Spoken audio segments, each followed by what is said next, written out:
Yeah. All righty. Welcome everyone to the International Euphonium Summit. First year virtual. Next year, maybe we'll be in person. So come on out and let's see where this goes. Make sure you share, like, follow, subscribe, all those good things. And if you have any questions below for Miss Marina Boselli, let everybody know below. And let's see where we can go with this and make Euphonium on a much grander stage. Thank you so much, Marina, for joining us from Italy. And you were just telling me that you're about to head over somewhere tomorrow, in fact. Yeah. Hi, everybody. It's a pleasure to be here. Thank you for the invitation. And yes, it's quite a busy summer for me. Tomorrow I'm leaving for Paris because I have some concerts in France and Germany with the French orchestra. Oh, that's amazing. We'll dive into that as soon as I go through your introduction. And because by the time they see this, I think you might be well on your final approach back home by the time this is released. So I can't wait to dive in, and we'll even post hopefully post those concerts below on your profile here. So Marina Boselli, born in Como in 1998, she began studying euphonium at the age of 12. She obtained the Bachelor's and Master's degrees in the Euphonium at Conservatorio Guido Cantelli in Novara, both with highest honors. She then attended the Master's degree program in chamber music at Conservatorio Giuseppe Verdi in Milan, graduating with highest honors and honorable mention. During the years, she performed with internationally renowned teachers such as Stephen Mead, Bastian Bomet, Corentin Morvan, and many others, and took part in the International Women's Brass Conference Mentorship Program in 2021. Can't wait to dive into that one. She is winner of numerous national and international competitions, including the National Arts Prize and the VTech Solo Euphonium Competition of the International Tuba Euphonium Association. Since 2018, she was the first solo euphonium of the Civica Filarmonica de Lugano, with whom she has performed in Switzerland, Italy, Germany, Austria. Since 2023, she's been teaching euphonium at the Alfredo Casella Conservatory in La Quella. Hopefully I said it right. She has given euphonium master classes for the North Texas Wool Brass Camp, the Octuba Fest at the University of Rio, in Italian conservatories, and for several Italian music associations and band academies. Active in Italy and abroad as a soloist, she performs in the busiest of seasons. Fascinated by contemporary musical languages, she collaborates as a guest musician at the Accademia Nazionale di Santa Cecilia on new repertoires for euphonium electronics, also giving master classes on composing for brass instruments and extended techniques at conservatories and international composition campuses.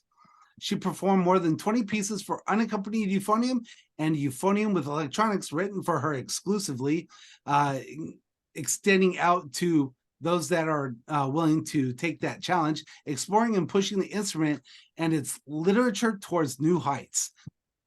Welcome, Miss Marina Boselli, to the International Euphonium Summit. Can't wait to have you actually live in person, and that'll come one day, just not for this first one.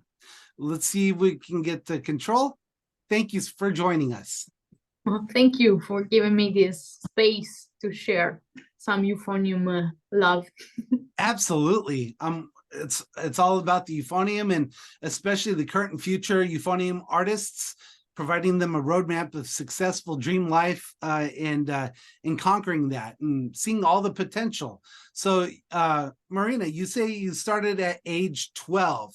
What was that light bulb moment that you're like, yes, I want to study that? Was it euphonium or baritone, or what was that light bulb moment for you? Oh, actually, I started with a trumpet because in my little town there is a musical middle school.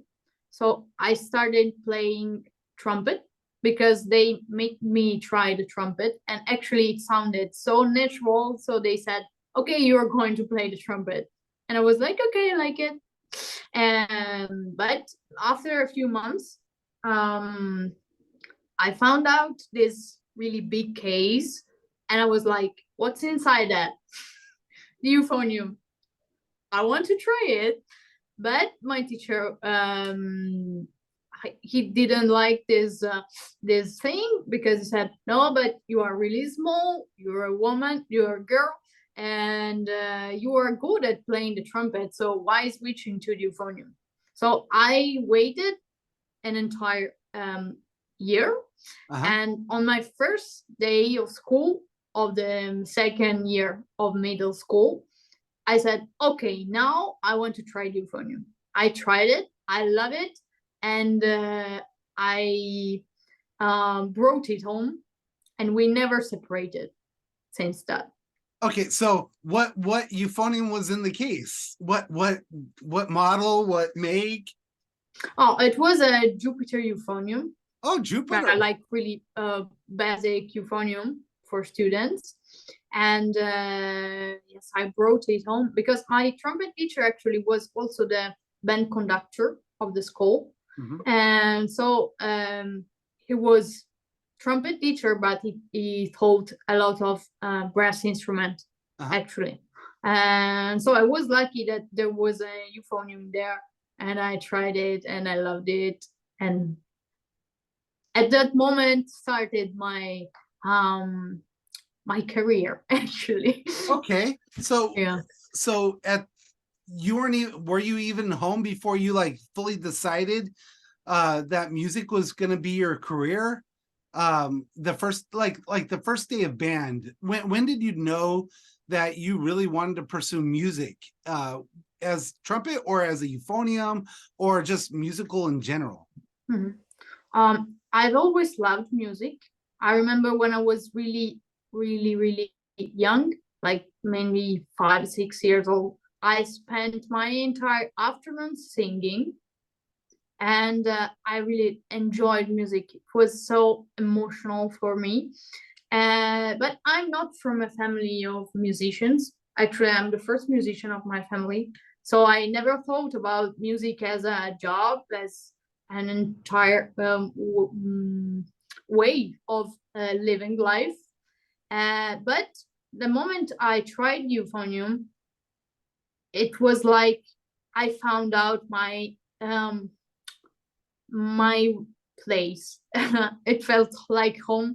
I knew immediately that I loved it and that I wanted to do something with that in my life. So from that moment, I started practicing a lot. I stopped going on vacation with my family. I spent the summers in summer music camps. I decided to do that. Wow. I remember playing in bands and saving a little money from the rehearsals to pay my summer camps when I was really young. And I spent like my 10 years of my life like that, since 12. But and then I went to musical high school, and then I went to the conservatory. But I really knew that I wanted to do that, so I totally I put all my energies and time in going into music and improve as a musician. That's really phenomenal. You mentioned something that's kind of, well, it's abstract for the American student artist and professionals. Like we don't hear of many opportunities to get paid for rehearsals in the high school or middle school levels.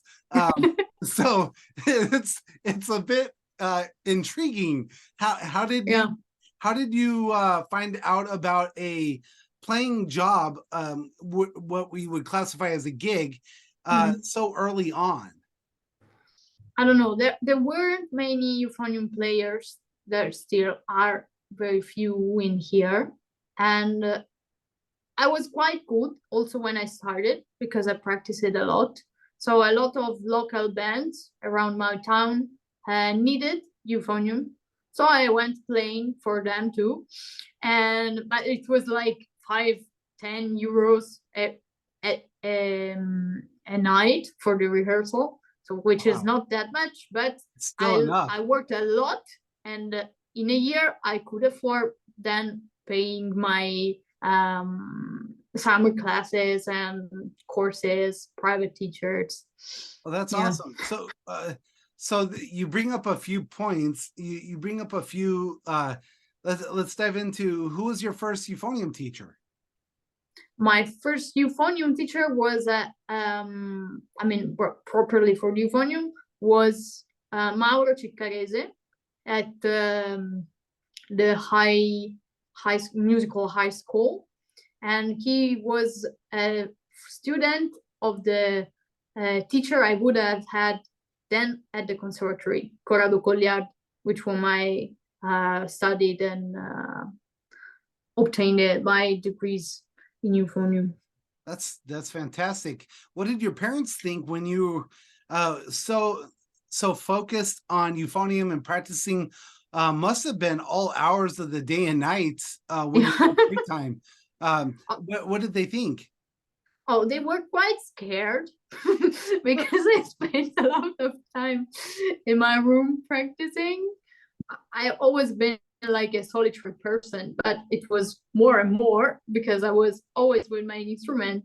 And honestly, at the very beginning, they didn't understand. I mean, they're not musicians, so it's strange to see a little girl practicing the whole day for doing we don't know what, because they don't know anything about competitions and career in music. They were really scared that I would not have a future. I was investing so much in this thing, and they couldn't see a real job with that.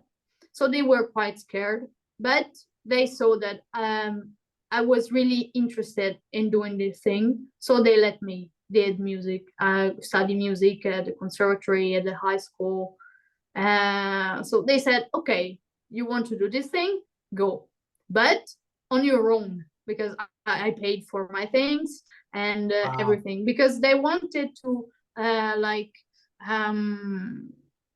give me more responsibility for my choices. So I said, okay, I'll demonstrate you that I really care for this thing. Okay, so that makes me think, did you ever get grounded and pulled away from playing euphonium by your parents by chance? Sorry?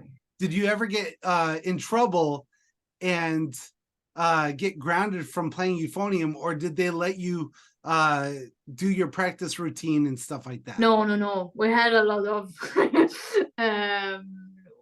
lot of discussions actually, because euphonium also is really loud. So I could practice not the whole day, just in some hours, and so I had to fit in a different lifestyle, which was the ones of my family. But I think it was really useful because it taught me about discipline and organization, because I had just a few moments to practice, and then I was 100% focused in these moments. So what was that practice routine that you developed? What was that organization? How did you go? I remember, since I was really at the beginning, I remember planning my practice in advance, what to do how much time. And it is really helpful because it gives you a strategy. It's not, okay, I sit down, I have 2 hours, let's do something. If you know what to do, you really do it. And so this one, and then I tried to fit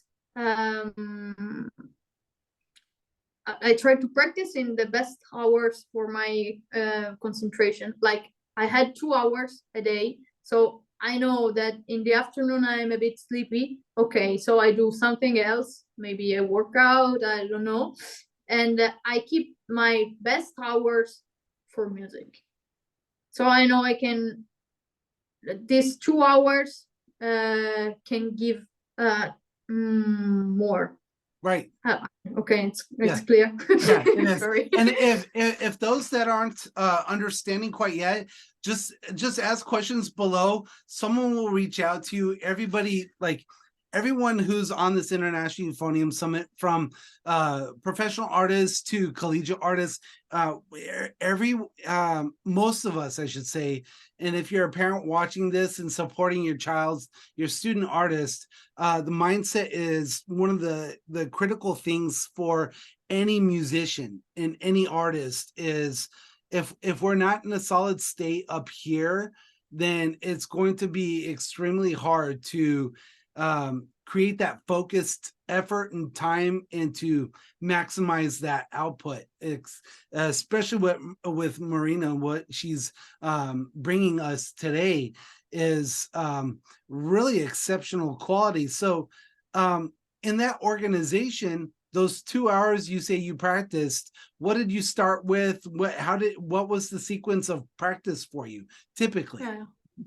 I remember breathing exercises, then a little buzzing, and then I always start with the basics like flexibility, technique, finger technique, and articulation. So it's always like that. I always start from the basics because I need that my body and my brain works very well before diving into music. That's phenomenal. Yeah. And I want and then I start working on music, but I never, I mean, before starting to practice a piece, I need to know it. So I study without the instrument. I listen to recordings. I do solfège with it. So when I have my instruments in my hands, I can focus on music and not on reading and all these aspects that are not linked to the instrument itself, but with learning the music. Okay. So you also gain time because you start practicing and you are not translating, but you are already playing. Mm-hmm. And I think it's really helpful. Absolutely. So you mentioned that you started singing from an early age. Yeah. Okay. And you just mentioned solfège, which is amazing. And I'm going to bring in another term that we've covered on previous professional artists. For the parents that haven't seen any of the other previous episodes, I'm gonna speak about an advanced subject called multiphonics.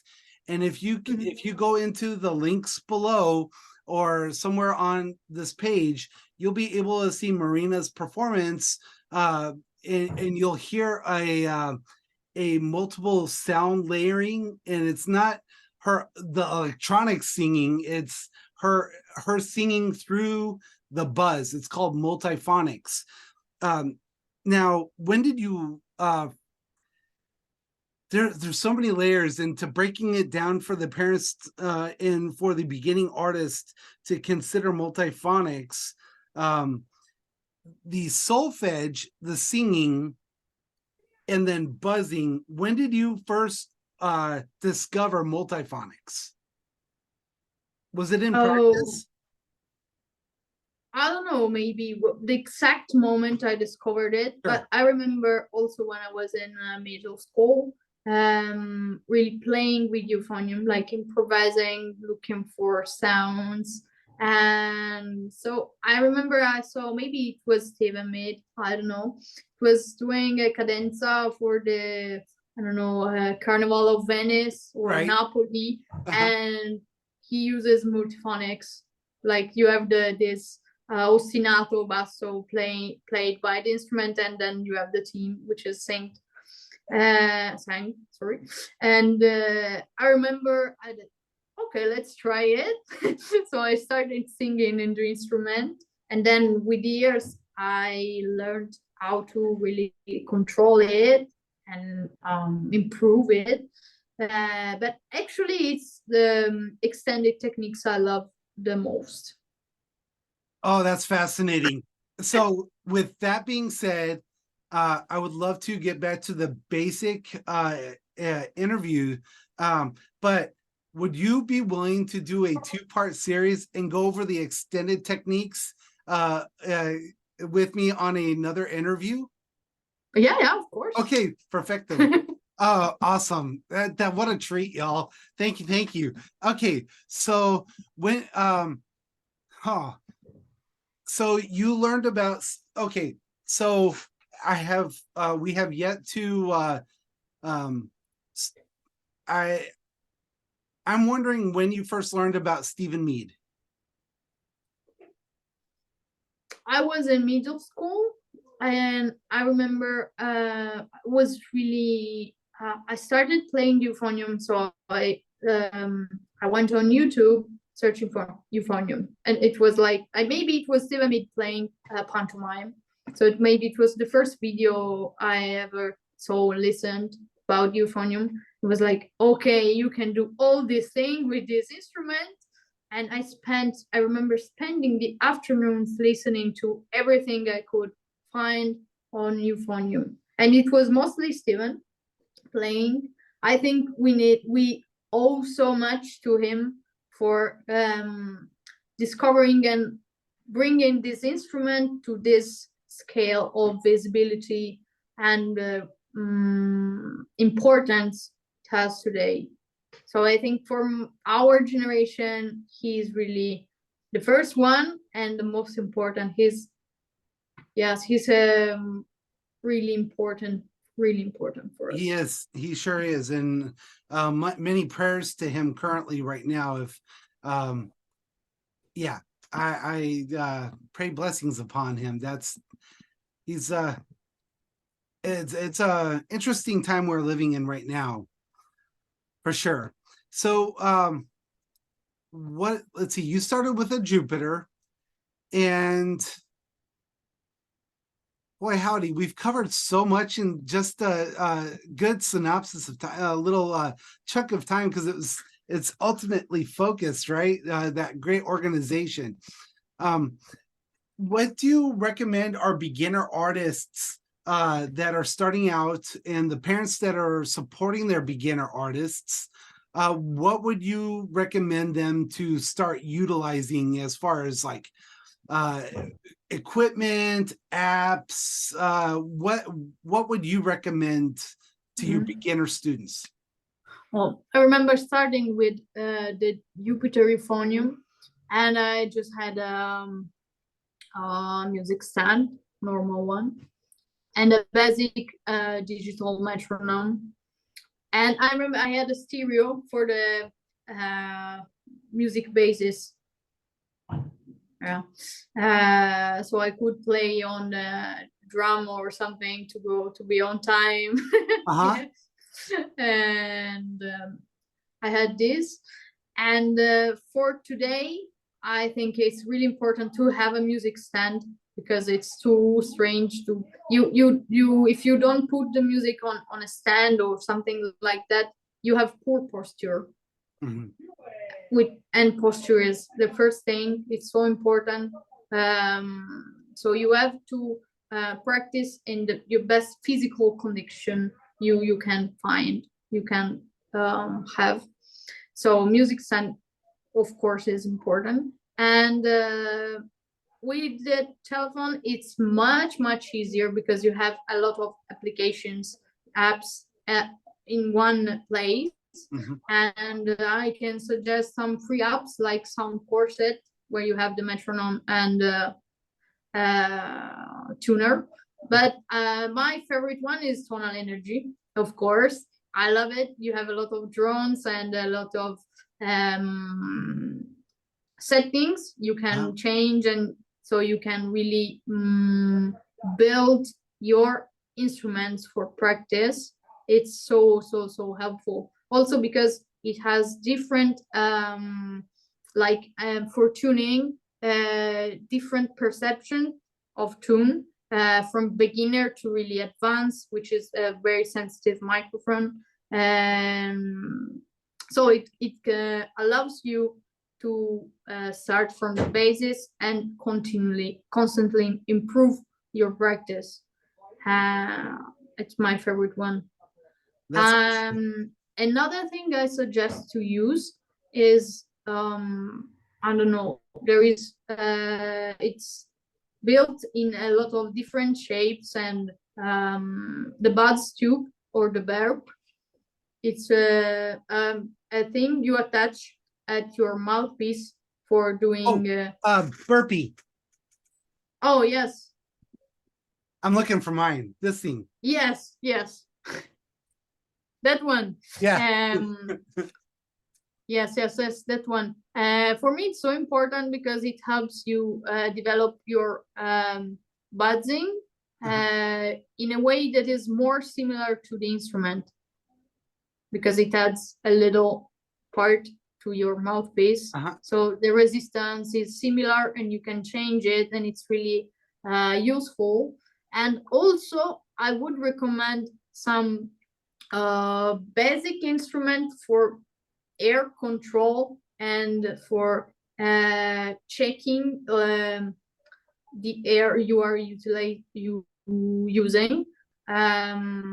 like spirometers and something like that. It's really important because we don't see air, but with these instruments we can visualize how much we use, how we use the speed and everything, because playing our instruments is really about how you blow your hair.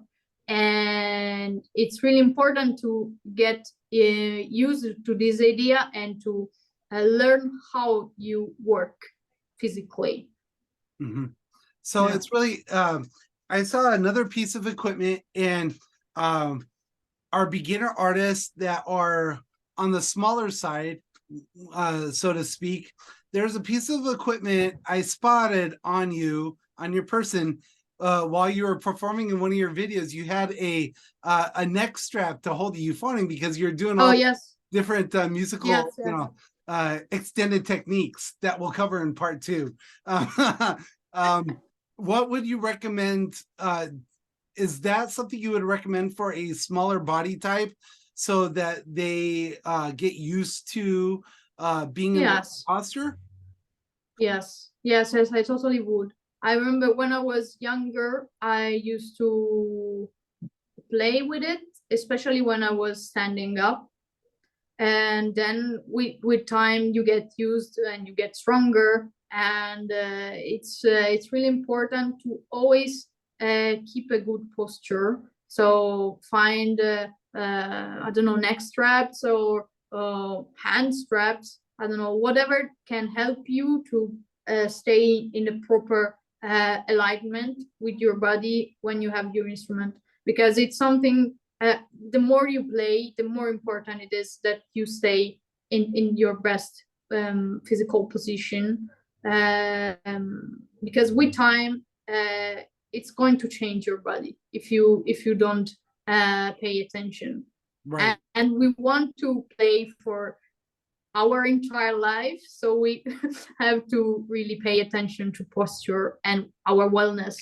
So talking about posture and wellness, what kind of stretches do you do before you actually pick up the euphonium? Basic stretches for my arms, chest, my back, and also my total body relaxment.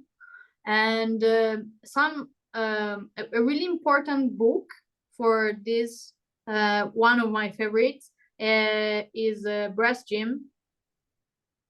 I love it. Also the breathing gym, because Oh, they are so funny.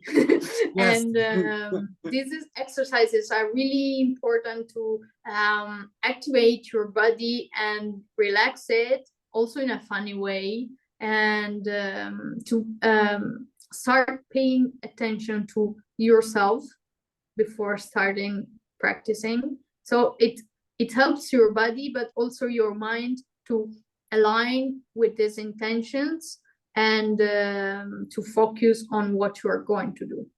So talking about breathing gym, brass gym, did you ever get caught by your parents doing those funny exercises and movements? Yes, yes, of course. And I remember when I was studying at the conservatory, sometimes I used to do yoga before practicing. I was in my practice room at the conservatory, and I was like on the floor doing something, and somebody entered the room and was like, "Are you okay?" I'm totally fine. It's really funny. You have awkward moments like that, but it's important for your body. So don't stress too much. Do yoga, do stretches, and don't care if you can look really funny from the outside, maybe also strange. I don't know, but it's normal. Well, it's interesting that a lot of I would say 99% of the world, like euphonium players are 1%. I don't even know if we make up that 1% just yet. We're almost there. And so with that 1%, most people don't understand. A lot of these parents for a beginner artist will experience, if they don't know the music world, another word for it's baritone. There are similar instruments, and most school programs here in the United States do go from baritone, and it's synonymous, unfortunately, with euphonium or high school. And so with that mindset, the parents, euphonium is a much broader range than a baritone, much broader. And if you were to okay, so with that being said, for our parents and beginner artists to think of, okay, I'm on a baritone, and the potential for euphonium, and for those on euphonium, the potential for euphonium is like taking your favorite book. I was just thinking about this, taking your favorite book and only reading one chapter out of it, or maybe one section of it. And if you don't have those other sections, you're not utilizing all the capability and the purpose, the intention behind the instrument. And so thinking about this, it's really fascinating. You want that full potential. And Marina really showcases that in her playing ability and how she has developed her performance.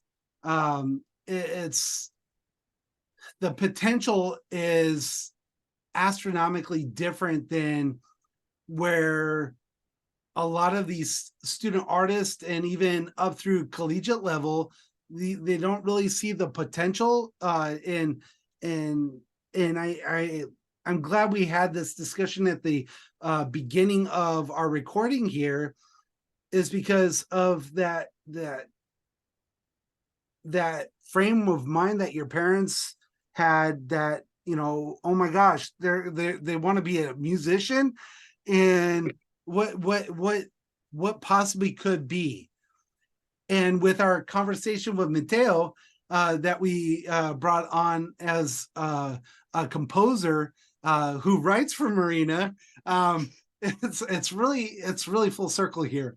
The potential that we discussed in that video alone for euphonium, and a private stage or a more a smaller setting, I encourage all our viewers that are watching now, we'll have links below, it's in the playlist, and to go discover that video of our interview with Matteo Tundo, and the brilliance that is coming about for Euphonium artists, current and future, is really I will spill the beans on this one little bit from my conversation. I don't know if Matteo told you about any of the interview. You just told me it was a really nice interview. You talked a lot about everything. You were so excited. So, So I just know this. Do you know the group Dave Matthews Band? What? Dave Matthews Band? No. Okay. Well, it's a phenomenal American group ensemble, and from recording to live performance, it can be two completely different experiences. And that CD that you well, the music that you have that's on the links below, and the CD that you have coming out soon enough, those are one of performances, and just like CDs for performing artists across the globe. But if you were to be in an intimate, a smaller setting, you may not hear the exact same version that you heard. And I can't wait for you to, I'll send you a link over to hear some, because your growth and your potential to go above and beyond, it'll really light up some different sensory for you. So I'm really excited about that. Okay, so I'll write that down, send that over to you. Oh boy. So when you were starting your middle school band experience and performing with all these groups, you were sight reading almost every single job, right? Yes. Wow. Actually, yes. That's why I didn't sight read very much in my practice, because every night was sight reading. But wow. I think, but I think this helped me a lot for learning pieces in really a few time. I remember also when I was at the Conservatory, every week I would perform different studies, and I learned 1 or 2 concertos every month. Wow. So when I went to the Conservatory, I had already practiced most of the repertoire, because I was really used to reading fast. So I read everything I could find before going to the Conservatory. So when I was at the Conservatory, my teacher was really amazed, because he said, okay, let's study symphonic variants. And I was like, oh yeah, I read it when I was 17. And was like, what? Yeah, because I spent a lot of time reading, so I developed this really fast reading of music, and I just read all the repertoire I could find.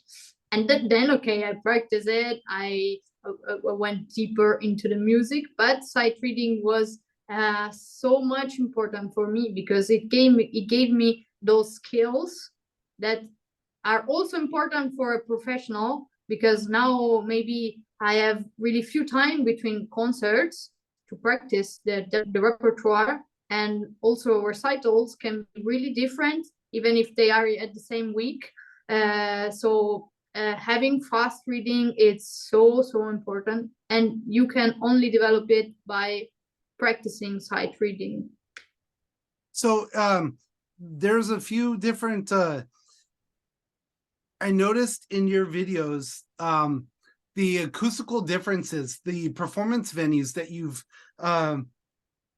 you've found yourself playing in over the few years here. Is how do you prepare for our more advanced students, the student artists or collegiate level or professional? How do you approach acoustics in new venues? Do you do a kind of run through your practice routine and kind of identify what you need to hear and how to set up for your recital? Or yes. It's my chamber music teacher actually one day told me, for being a nice musician, you don't know how to play your instrument very well. You have to know how to play the whole very well. And it's extremely true, because if you play in the same way in a church and in a really wide concert hall, it isn't the same. So every time I am in a new venue for a concert recital, I like to do my practice routine in there, long tones, articulation, dynamics, and to get used to the acoustics. So I know what I have to pay more attention to. Can be dynamics, can be articulation very often. And from my run through the practice routine, I discover how the whole sounds with me, how we interact. And so I know what to do with my music with the pieces. But this is really important to do before, I don't know, rehearsing with the orchestra or with the pianist. Spend some time alone in the room, maybe record yourself from the last seats. Well, it's okay also with a telephone. And so you can really have an idea of how you are perceived from the outside. That's so you know what to do. Yeah, that's awesome. And one of those venues ended up being it looked like a cafe, or what was that, a cafe or like a restaurant, or I think it was it was one of the videos I saw you performing in. You were outdoor in under a like a gazebo or pergola area outdoors. I don't remember. Okay. Do you remember the piece? No, I am going to look it up. And while I'm looking that up, what was your first solo with the band? Was that in middle school, like a concerto or Yes. I was in middle school, and I don't know the exact name of the piece. I was 13 years old. It was something easy. It was like I don't know. It wasn't a Kurno Rhapsody for Euphonium, but it was something like that.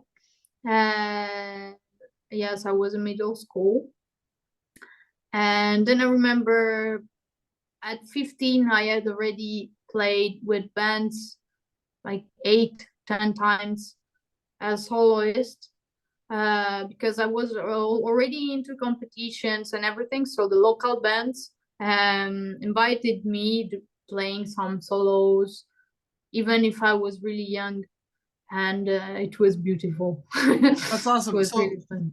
when was the first competition you entered, and how did you find out about it?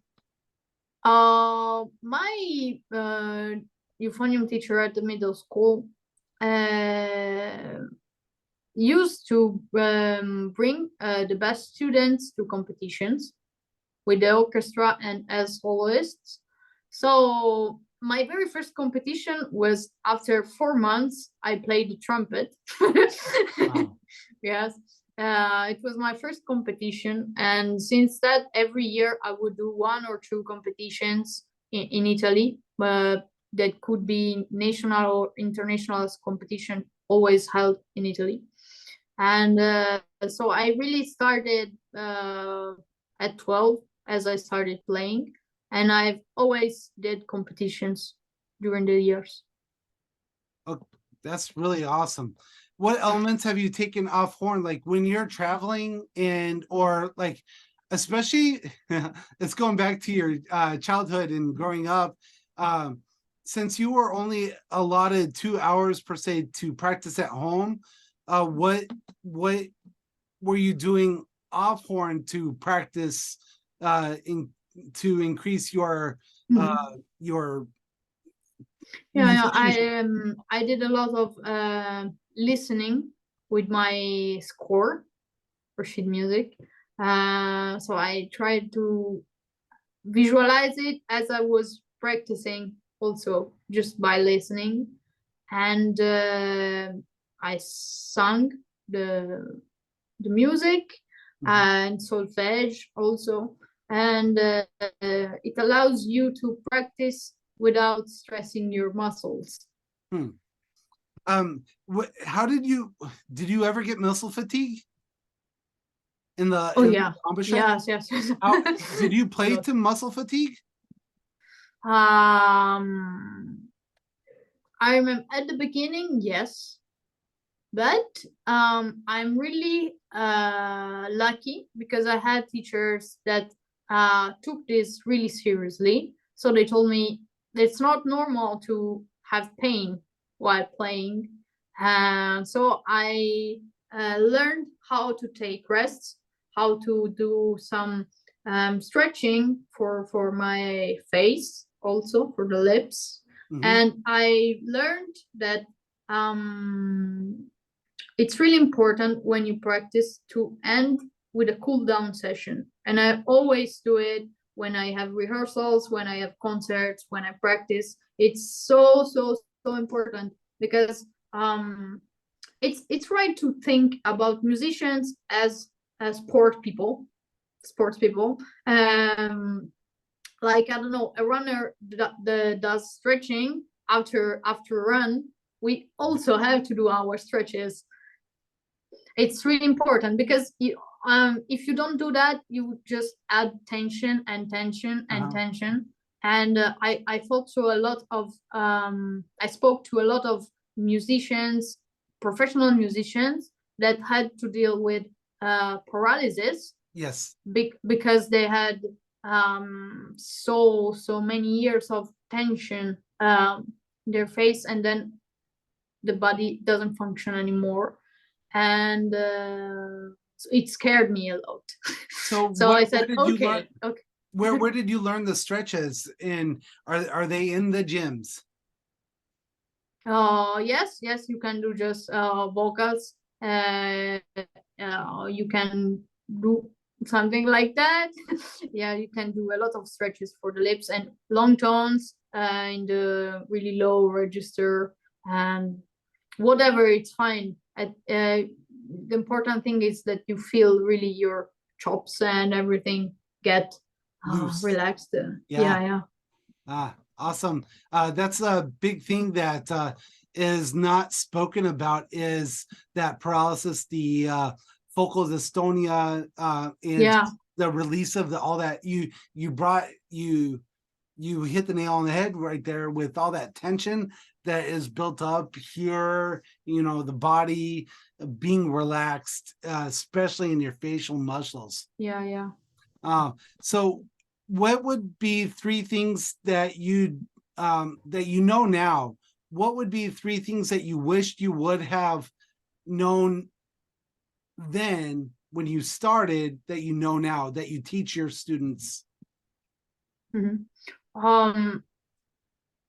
Something I think my most important problem when I was really when I just started playing like everybody else was the upper register. High register is always a problem for beginners, and I know two things about that now that I am a professional, and it's just about the expectations we have on it, and we put too much importance on it and expectation about it's like, oh, the higher I go, the best I am as a player, which is not true. It's a toxic perception, actually. And so we stress so much about doing it, and actually it blocks us because you add tensions to your body just because your mind is stressing about that. And that every problem with your instrument can really fix with air.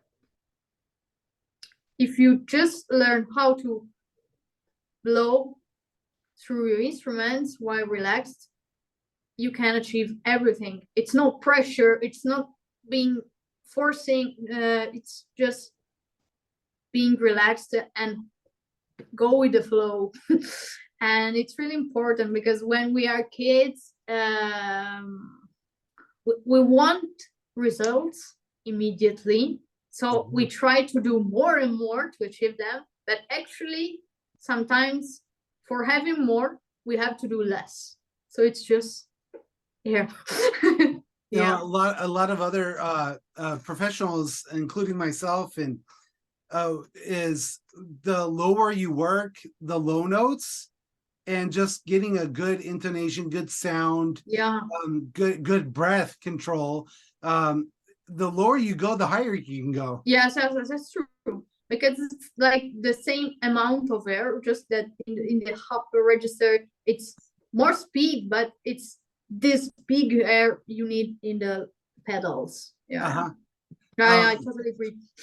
So you brought up a new term for our if they haven't heard it yet, for parents and beginner student artists, beginner students and artists, the pedal range for euphonium is, where would you consider pedal tones, Marina? Would you consider it the very note right below the staff, or would you consider it the ledger line below the staff? For Just me, curious. pedals actually are the 12 fundamental tones. I consider them as pedals, like the lowest note you can have in every position. For me, those ones are the pedals, and they are so important because they actually are the first note from which all the harmonics comes out. So the more you can control it, because this note contains the other harmonics. So the more beautiful you can make these notes, the more everything is going to be much resonant and rich. Richer. Yeah. So you bring up some new, and I was expecting this to go into part 2 of our interview, and since we're already covering it a little bit here, and we've delved into so many of the questions already, that richness. Okay, so we're talking about harmonic structure. A lot of beginner all the way to collegiate artists and the parents who don't know much about like the music structure, right? The harmonic structure, we're even getting back into the multiphonics speaking, but the harmonic structure, the bass note that you're playing on the euphonium, for it to be as rich and in tune as possible, we really need a compensating euphonium, and that tuner specifically with the mouthpiece that's right for the performer, all those pieces working as one to make sure that harmonic, that bass harmonic, that first layer of sound to be authentically true. Yeah. Wow. Yeah, that's because it's the foundation of our sounds. Yeah. And that's amazing that I love getting these on recordings, because sometimes like stuff doesn't we don't know certain things until we speak them, because it's in our subconscious, and so it's really cool. I can't wait to dive into the harmonic structure, multiphonics, and those extended techniques that are showcased so well in a lot of on your performances that you have listed. I couldn't find that specific recording that I saw of you as I did my search really quick. I'll find it, and it'll definitely be part of the next interview. So what you mentioned the breathing gym and the and the brass gym, what other books would you what would you say are the most beneficial to you as a person and growth, and maybe a mindset book Yeah. For I mean, like breast gym and the breathing gym are both important for the mindset and for the playing. And other books I find really useful for technique are, I don't know, Clark Arbans, also because they teach you about music theory, scales, arpeggios, and everything. And for flexibility, I like Marsteller very much. Also because you have dynamics in flexibility, which is really, really important. And then I love every technical book. They're very valid. We have a lot of options. We can find really the exercise we like the most and that work most with us. So I suggest people to really experiment, to try a lot of books, of things, until they find what's really most beneficial to them. And speaking of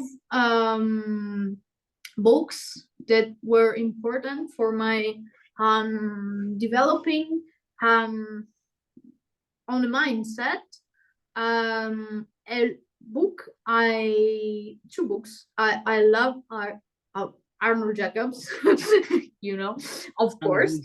And I loved so much thoughts on playing the horn well by Frode Sri Rekre, the famous Norwegian hornist. That book is really amazing. It's about practicing, is about teaching, is about living in music. And I found so much of my consideration on music and life on this book. And so it was like, yeah, I love it. It was like some of the things I read were like, okay, you are on the right road, because I already thought about music in that way. And it was so beneficial to read that written by someone else. It's like, okay, we have a lot of great musicians, inspirational artists in this world. And it's like, I felt part of a community with that book. And it's so special to me.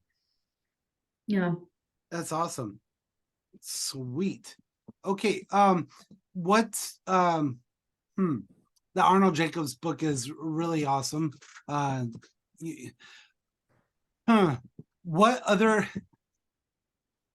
this is a loaded question now that we have you and Matteo on this international scope here, because it's I really do think it really opens up so many it blows through so many blockages for euphonium artists on all the levels of what you and Matteo and you all those that are doing what you're doing. Okay, here's the loaded question. I ask others the same question, but no, I have a feeling what you're going to say, maybe. But what opportunities do you see euphonium student artists having now or in the future that they could start preparing for now? Everything. I mean, I'm really happy about how euphonium has improved during the last decades, and also that he has his right place to be and to exist. I mean, euphonium is more and more used in orchestras and a lot of different contexts, from contemporary music to jazz music to everything. So what I also suggest to my students is try everything, try every kind of music, really find performance situations, maybe also in theater, in every kind of art field, and find which one resonates more with you. But don't stick to a certain type of mentality. Don't say, okay, I play euphonium and go in an army band. Okay, you can do that, but just be sure that you can do. There is a lot of there is something else also. So you can do whatever you want with euphonium. Also because it's so new, you can really create your own space. You know? Exactly. Yeah. So I suggest really to try everything and create your place, because actually there was no contemporary music with euphonium in Italy, at least before me. But I really like to explore the instrument, and basically I invented my job. So everybody can do it. They just have to find what they like and go for it. So with that being said right there, do your parents come out and support you or come out to any of your performances? Yeah, sometimes. Because I usually don't play very near to my home. So when they can, they come to my concerts. Sometimes they are scared by the contemporary music scene, but yeah, they come. Yeah, that's brilliant. That's awesome. Well, Marina, thank you so much for joining us today on the International Euphonium Summit. And we look so forward to our second interview with you, as well as hearing how your trip to Paris and playing across France and Germany are going to be prevalent in the next few months in between this interview and perhaps the next. And I look forward to hearing phenomenal things, especially that CD that's coming out pretty soon. It's really, really, really exciting. More extended techniques, and we'll be able to dive a little deeper with those extended techniques. And that frame of mind that she has in particular, as well as creating your own job. I absolutely love that specific set of words, especially when it comes to the parents of the beginner artists to the collegiate artists. And the way to support your child and your student is to think of or even be ready to provide the answer, because the student artists don't have that that background of going to every venue that you as a parent has that opportunity to have visited. So your experiences can really add exorbitant amount, like way more level of possibilities and potential for your student artists to really pull from, kind of like a library, and pull those resources from. So don't be afraid, embrace it. And any final notes, Marina, that you want to provide us? I don't know. Just enjoy your instrument and create your future. Oh, that's brilliant. Bravissimo. Thank you so much, Marina. Thank you. Thank you for joining us, and we'll see you next time. Thanks, everyone, for joining us.